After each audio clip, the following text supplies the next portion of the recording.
Chicken mutton వండేసినంత సులువుగా చేపల పులుసు అయితే పెట్టలేను. ఏదో ఒకటి ఎక్కువైనా అయిపోతుంది, తక్కువైనా అయిపోతుంది, మొత్తానికే సరిగ్గా రాదు. కానీ ఈసారి మాత్రం చాలా బాగా వచ్చింది. ఆ వీడియోని షేర్ చేసుకుంటున్నాను.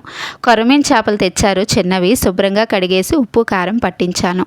ఆవాలు, మెంతులు, జీలకర్ర, ధనియాలు మంచిగా ఫ్రై చేసి పొడిలా చేసుకోవాలి. కొన్ని వెల్లుల్లి కూడా వేసి గ్రైండ్ చేయాలి. ఈ మసాలా పులుసులో వేయడం వల్ల మంచి రుచి, సువాసన ఉంటుంది. ప్యాన్లో ఆయిల్ వేయాలి. ఆవాలు, జీలకర్ర, ఎండుమిరపకాయలు, పచ్చిమిర్చి, ఉల్లిపాయలు వేసి వేయించాలి. అయితే ఉల్లిపాయలు, టమాటాలని సన్నంగా తరగాలి. టమాటాలు కూడా వేసి మగ్గించాలి. టమాటాలు మగ్గాక కారం, ఉప్పు, అల్లం వెల్లుల్లి పేస్ట్ వేసి వేయించాలి. మసాలా వేగాక చేప ముక్కలు, చింతపండు రసం, కొంచెం నీళ్లు వేయాలి. ఎక్కువగా వేయకూడదు, ఎక్కువగా కదపకూడదు.